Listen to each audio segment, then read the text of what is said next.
The following program. He was intoxicated. He was told, we don't do things like us. And not laughed, started citing these people for violation of can do by law. And they're going to send it up to City Hall for even more, a lengthier suspension. So basically, the officer was suspended for enforcing the law and protecting his property. And is there any more evidence that Mayor Phelan needs that that guy is not stable, he's out of control, he's got to go? And I hold the mayor personally responsible for all the things that are happening now, because we went to him 3 times, face to face, just as I'm talking to you right now. We told him he's out of control, and you got to do something. And he basically laughed at us, and not laughed out loud, but just kind of blew us off. We had the shoulder shrug and the yeah, but you know, it's not. I can't do that. And why can't he? He's the head of the city. He is Crowley's boss. He's the appointing authority.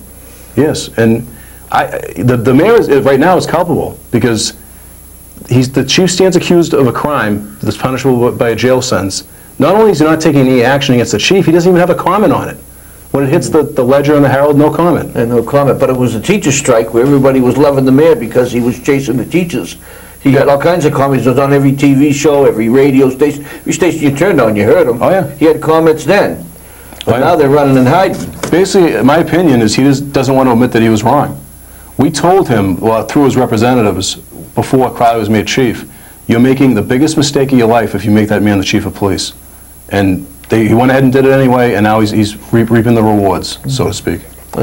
I'll still say, I'll say till the day I die, that's the reason that Sheets bypassed him twice. Bypassed Crowley twice. Sheets knew him. Yeah, Sheets wasn't a dumb guy. Yeah. Isn't a dumb guy. But I said, this is the final nail in the coffin. He's got to go. We can't work for somebody that's trying to set us up like that, committing crimes to set us up. And you mentioned that, and I read somewhere in here or something that they're having investigations on officers. Yes. Without telling them. The officer that we just mentioned about the dog problem was investigated for how many months? Quite a while. Internal Affairs investigated him for a few months without notifying him. What's the rules on that? The rules and regs. Was it 9152 of the Rules and Regs of the Quincy Police Department? They give you a big book when you take the job. State that once a complaint is filed against you by a citizen, you ought to be notified. And if it's a written complaint, you'd be given a copy of it, and also copies of your rights and responsibilities. They just don't do it. And we caught them more than once doing it. Matter of fact, 2 instances with me. And I'd also like to preface that by saying, if you're a cop and you're doing your job, you're going to get complaints against you. It's just the price of doing business. Right. Well, you know, but apparently the way that the Chief Crowley views it, if he gives us advance notice, we'll have time to prepare a defense, locate witnesses in our favor, basically defend ourselves. Because I've had maybe half a dozen citizen complaints in almost 20 years of being a police officer. Not one has ever been sustained. They've all been exonerated or not sustained. And the 2 that he's referring to on himself are totally and utterly absurd and ridiculous. Because I was there for one of them. And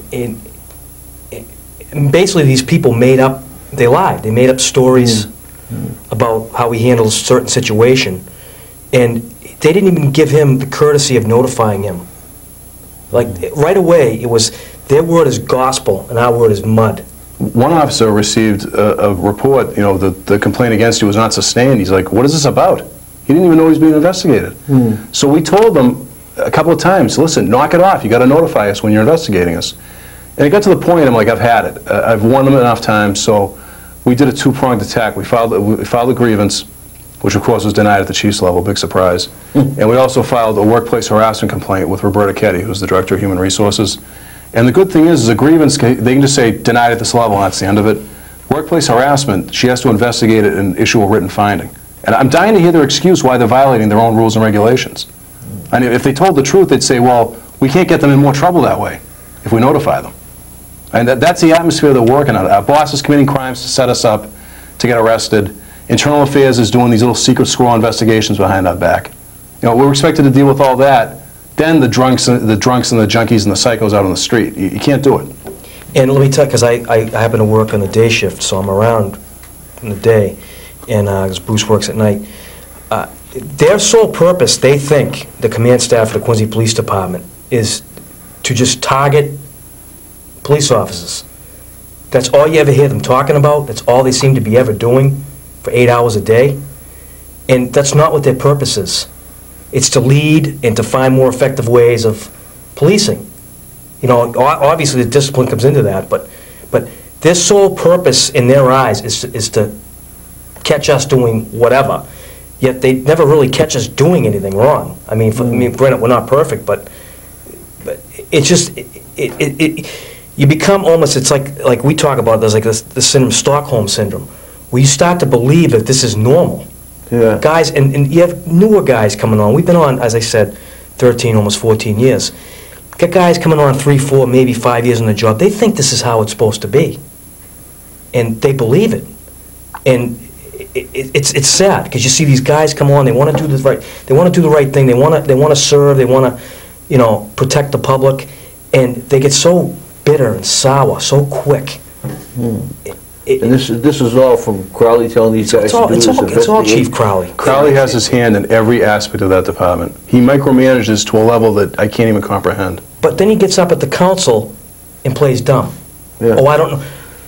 And this is a thing too. The lying about, and he lied about the 13 cars. You can call it anything. He lied. He got up and lied. He knows every little thing, the minutia of that police department. He knows. He calls almost every shift, finds out who's working, how many cars he's got out there. He knows. And then for him to get up there and say, I don't recall, I don't remember, I misspoke, it's ridiculous. He's either lying through his teeth or he's totally negligent. One or the other. And if he's that negligent, he shouldn't be the police chief. Bottom line.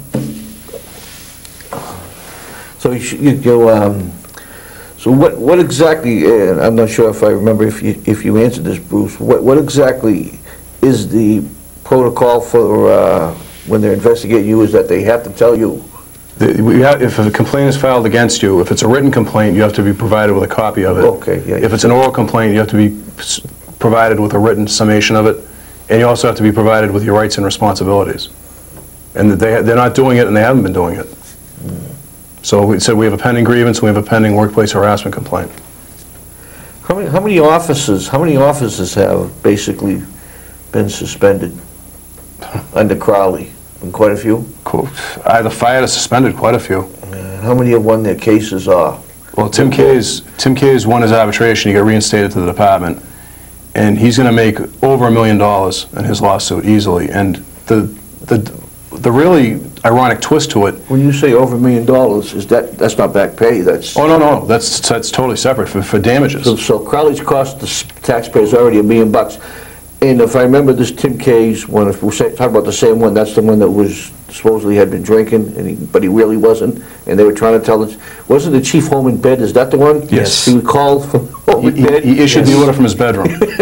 And he made the decision. He wasn't even there, and he made the decision that after this gentleman was drunk. After he was told by the sergeant he's not intoxicated. Yeah. The sergeant was at the scene. He was talking to him. Yeah. And at the officer's criminal trial, where he was found not guilty of all charges, the sergeant took the stand and said, no, he was. In my opinion, he wasn't intoxicated.